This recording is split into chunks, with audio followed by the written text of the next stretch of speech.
नमस्कार। कभी सोचा है कि जिन शानदार हाईवेज पर हमारी गाड़ी दौड़ती है, हम उनमें भी इन्वेस्ट कर सकते हैं? आज हम एक ऐसे ही बड़े इन्वेस्टमेंट मौके की बात करने वाले हैं और इसके पीछे है एक बहुत ही खास फाइनेंशियल टूल जिसे इन्वेट कहते हैं। तो चलिए इसे आसान भाषा में समझते हैं। अगर आप आईपीओ मार्केट को फॉलो करते हैं ना, तो बस कमर कस लीजिए। इस हफ्ते मार्केट में एक बहुत बड़ा इश्यू आ रहा है। और नहीं, ये कोई नई टेक कंपनी नहीं है, बल्कि कुछ बहुत ही मजबूत और जमीनी है। जी हाँ, हम बात कर रहे हैं राजमार्ग इंफ्रा इन्वेस्टमेंट ट्रस्ट के आईपीओ की। इसका साइज देखिए, करीब 6,000 करोड़ रुपए, और इसे सीधा सपोर्ट मिल रहा है भारत की national highway authority of India यानी NHAI से। पर रुकिए, यहाँ एक ट्विस्ट है। ये किसी आम कंपनी का स्टॉक आईपीओ नहीं है, ये एक इन्वेट है। तो दिमाग में पहला सवाल यही आता है, भाई ये इन्वेट आखिर है क्या चीज और ये नॉर्मल स्टॉक से अलग कैसे है? तो चलिए, इससे पहले कि हम आईपीओ की डेट्स और नंबर्स में खो जाएं, सबसे पहले इसी बड़े सवाल का जवाब ढूंढते हैं, क्योंकि ये समझना बहुत ज़रूरी है कि ये इन्वेस्टमेंट किसके लिए बना है और किसके लिए नहीं। तो इन्वेट का फुल फॉर्म है इंफ्रास्ट्रक्चर इन्वेस्टमेंट ट्रस्ट। जैसा कि नाम से ही पता चल रहा है, ये एक तरह का ट्रस्ट है जो अपना पैसा सीधे सीधे इंफ्रास्ट्रक्चर प्रोजेक्ट्स में लगाता है, जैसे कि सड़कें, पावर लाइंस और इसी तरह के दूसरे बड़े प्रोजेक्ट्स। अच्छा, इसको समझने का ना एक बहुत ही आसान तरीका है।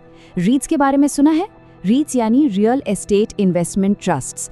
ये अपना पैसा ऑफिस बिल्डिंग्स और शॉपिंग मॉल्स जैसी प्रॉपर्टी में लगाते हैं। ठीक, बिल्कुल उसी तरह इन्वेट्स देश के इंफ्रास्ट्रक्चर जैसे कि हाईवे और पावर ट्रांसमिशन लाइनों में पैसा लगाते हैं। अब सवाल है कि ये काम कैसे करते हैं। फंडा बहुत सिंपल है। सबसे पहले ट्रस्ट पहले से चल रहे रेडीमेड इंफ्रास्ट्रक्चर प्रोजेक्ट्स खरीदता है। फिर उन प्रोजेक्ट्स से इनकम जनरेट होती है, जैसे हाईवे पर टोल कलेक्शन से, और आखिर में इस कमाई का एक बड़ा हिस्सा सीधे इन्वेस्टर्स में बांट दिया जाता है। और यही इसकी सबसे खास बात है। इन्वेट्स को मुख्य रूप से एक रेगुलर इनकम देने वाला इन्वेस्टमेंट माना जाता है। मतलब ये कि यहाँ फोकस है एक रेगुलर इनकम पर, कुछ डिविडेंड की तरह। तो ठीक है, अब थ्योरी तो समझ आ गई। चलिए अब प्रैक्टिकल पर आते हैं और इस खास राजमार्ग इंफ्रा इन्वेट को थोड़ा और करीब से देखते हैं। तो ये जो इन्विक है, इसे स्पॉन्सर कर रही है NHAI यानी national highway authority of India. फिलहाल इसके पोर्टफोलियो में 5 हाईवे प्रोजेक्ट्स हैं जो लगभग 260 किलोमीटर तक फैले हुए हैं। और इनकी कमाई का सोर्स क्या है? टोल कलेक्शन और सरकार के साथ किए गए कॉन्ट्रैक्ट्स। चलिए अब आते हैं उन डिटेल्स पर जिसका सब लोग इंतजार कर रहे हैं, आईपीओ की खास बातें। तो ध्यान से सुनिए, ये आईपीओ खुल रहा है 11 मार्च को और बंद होगा 13 मार्च को। इसका प्राइस बैंड 99 से 100 रुपए प्रति यूनिट रखा गया है। इसमें एक लॉट 150 यूनिट्स का है, मतलब मिनिमम इन्वेस्टमेंट करीब 15,000 रुपए का होगा। तो कंपनी ये पैसा क्यों उठा रही है? इसके 2 मुख्य कारण हैं।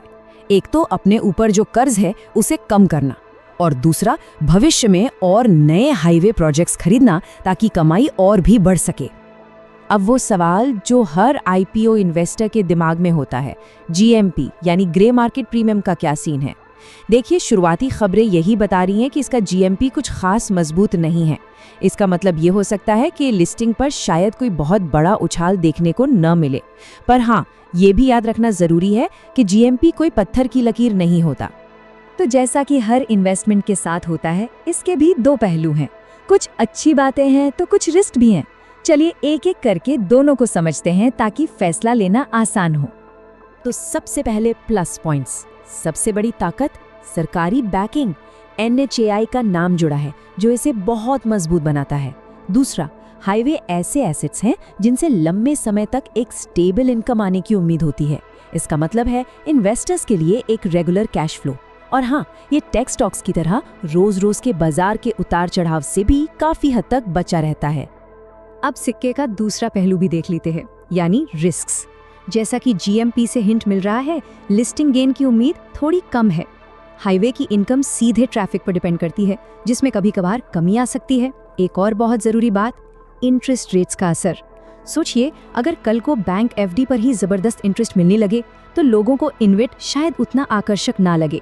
और हाँ, यहाँ किसी टेक कंपनी की तरह रातों रात पैसा डबल होने वाली ग्रोथ की उम्मीद बिल्कुल मत रखिएगा।